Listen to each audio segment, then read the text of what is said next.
Bismillahirrahmanirrahim. Assalamualaikum warahmatullahi wabarakatuh. Alhamdulillahirabbil alamin. Assalatu wassalamu ala asyrofil anbiya'i wal mursalin sayyidina Muhammadin wa ala alihi washabihi wasallim. Puji dan syukur kehadirat Allah Subhanahu wa taala kita panjatkan karena berkat rahmat, ridho dan hidayahnya kita bisa bertemu kembali dalam acara Bina Pribadi Islam SDIT Annur. Tak lupa salawat serta salam kita panjatkan kepada junjungan kita Nabi besar Muhammad SAW. Semoga syafaatnya menyertai kita di hari akhir nanti. Amin ya robbal alamin. Bina Pribadi Islami kali ini kita akan mengangkat materi tentang para ulama pejuang kemerdekaan Indonesia. Siapa sajakah mereka? Sebelumnya kita berdoa terlebih dahulu. Angkat kedua tangan teman-teman semuanya. Kita berdoa.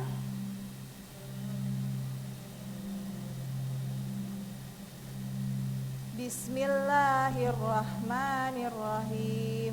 Rabbi zidni ilman warzuqni fahman. Amin. Semoga Allah menambahkan kita ilmu yang bermanfaat dan diberikan kelancaran dalam kegiatan BPI kita hari ini.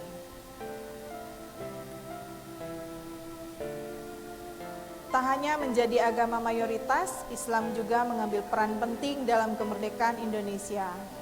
Tak sedikit jumlah pejuang kemerdekaan yang berstatus sebagai ulama penyebar dakwah Islam, namun pula berstatus sebagai tokoh pahlawan nasional. Sayangnya, sejarah tak pernah mencatat perjuangan mereka, kecuali sebatas merebut kemerdekaan Indonesia.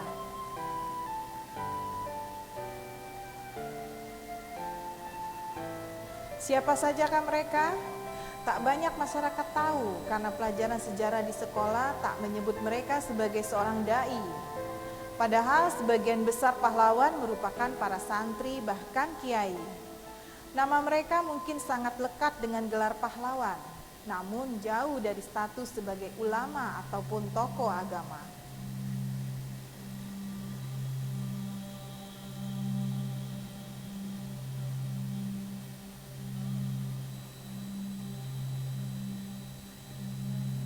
Pahlawan yang pertama yang akan kita jelaskan hari ini adalah Pangeran Diponegoro. Sang Panglima Perang Diponegoro yang ternama ini merupakan seorang kiai ternama di daerah tempat tinggalnya yaitu Tegalrejo. Ia yang lahir sebagai putra keraton Yogyakarta ini memilih menghindari politik dan menjadi penasihat agama di tengah masyarakat. Bagi Pangeran Diponegoro, perang melawan penjajah Belanda merupakan sebuah jihad. Pahlawan nasional yang memiliki nama asli Bendara Raden Mas Antawirya tersebut pernah menyatakan bahwa perlawanannya terhadap penjajah adalah perang sabil, yaitu perlawanan menghadapi kaum kafir. Semangat perang sabil yang dikobarkan Pangeran Diponegoro tersebut kemudian berdampak pada berkobarnya semangat jihad hingga ke wilayah Pacitan dan Kedu. Salah seorang dai kota Surakarta yaitu Kiai Maja pun kemudian ikut bergabung dengan pasukan Diponegoro melawan Belanda.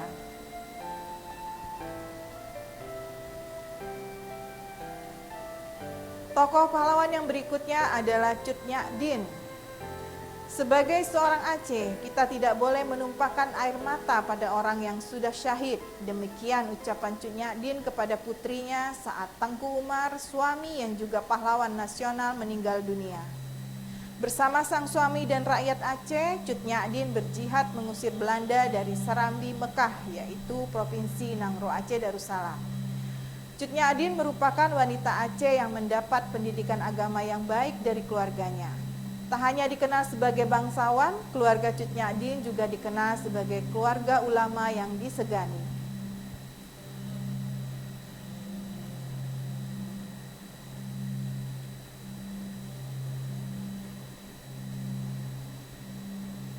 Pahlawan yang ketiga adalah Imam Bonjol. Bersorban dan berjenggot lebat cukuplah menggambarkan pemimpin perang Padri ini sebagai seorang muslim. Gelarnya sebagai imam pun tak dapat dipungkiri bahwa beliau merupakan seorang ulama besar.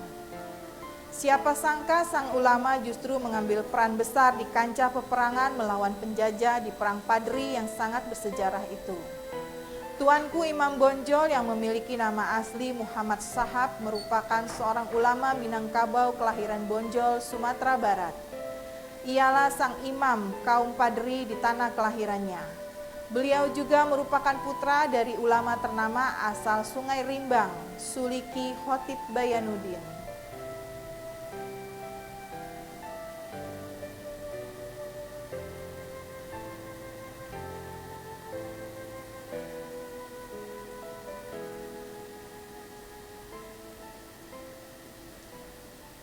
Pahlawan berikutnya adalah Fathahillah. Beliau adalah sang pencetus Jayakarta yang kini menjadi ibu kota, terkenal dalam perangnya melawan Portugis di Sunda Kelapa. Namun sang pahlawan nasional juga dikabarkan merupakan ahli agama dan juru dakwah di Kerajaan Demak. Tak jelas dalam catatan sejarah mengenai asal-usul Fathahillah. Ada yang mengisahkannya sebagai putra Aceh yang lahir di Samudra Pasai. Sejarah lain menyebut beliau sebagai keturunan Raja Arab. Ada pula yang menyebut beliau adalah putra pembesar Mesir dari Palestina.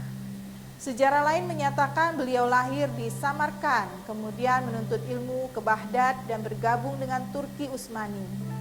Terlepas perselisihan sejarah tersebut, ada satu hal pasti bahwa Fathahillah merupakan menantu dari salah satu wali Songo, yaitu Sunan Gunung Jati. Cukuplah diketahui keluasan ilmu agama seorang menantu dari wali Songo dan ia adalah Fathahillah.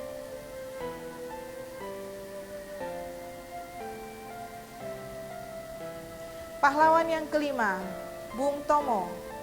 Pejuang dari kalangan dai tak hanya ada di lingkaran para pahlawan perintis kemerdekaan seperti disebut sebelumnya. Tercatat beberapa pahlawan era kemerdekaan nasional pun memiliki latar belakang agama yang sangat baik. Bung Tomo adalah salah satunya. Sang pemimpin pertempuran Surabaya 10 November 1945 tersebut merupakan tokoh muslimin yang mengartikan setiap usahanya adalah jihad. Takbir selalu diserukan setiap kali memerangi penjajah yang kafir. Peperangan jihadnya pun hingga kini dikenang dengan diperingati sebagai Hari Pahlawan Nasional.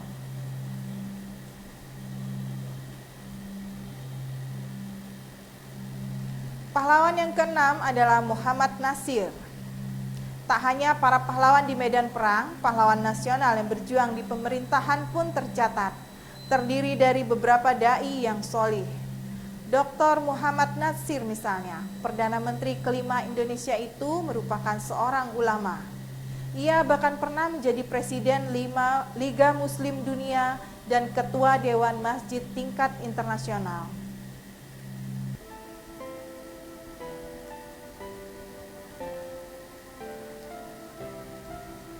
Tokoh yang ketujuh adalah Kiai Haji Ahmad Dahlan dan Kiai Haji Hasyim Asy'ari. Keduanya pastilah dapat dipastikan berlatar belakang ulama. Kedua pahlawan nasional tersebut bahkan terkenal sebagai pendiri dua mazhab Islam terbesar di Indonesia, yaitu Kiai Haji Ahmad Dahlan dengan Muhammadiyah dan Kiai Haji Hashim Asy'ari sebagai pendiri Nahdlatul Ulama. Selain 7 tokoh di atas, masih ada beberapa pahlawan lain yang juga berlatar belakang ulama. Mereka adalah pahlawan pemberani sekaligus muslim yang taat. Bahkan disebutkan banyak pondok pesantren yang terlibat dalam perjuangan kemerdekaan negara ini. Wallahu a'lam bishawab.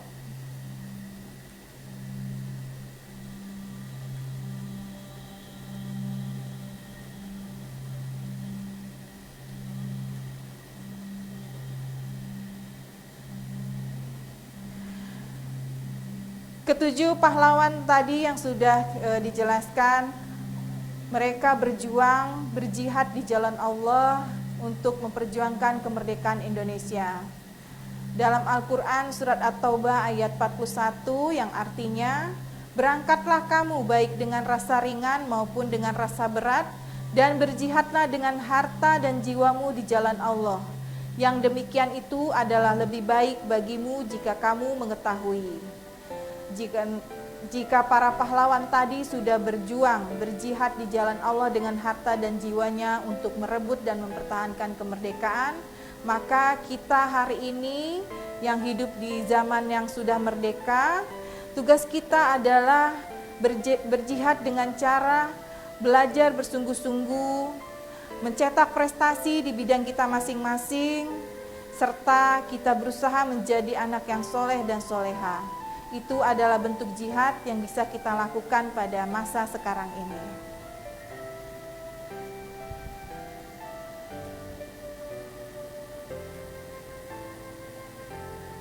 Demikian materi BPI kita hari ini, semoga bermanfaat kepada teman-teman.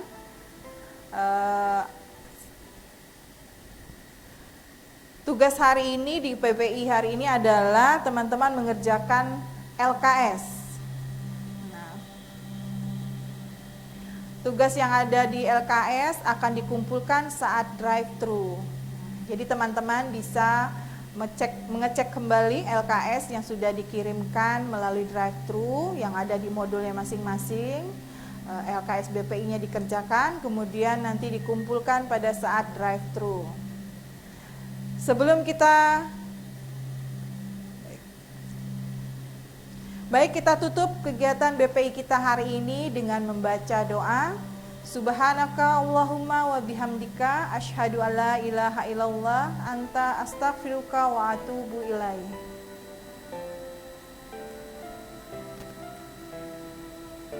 Wassalamualaikum warahmatullahi wabarakatuh.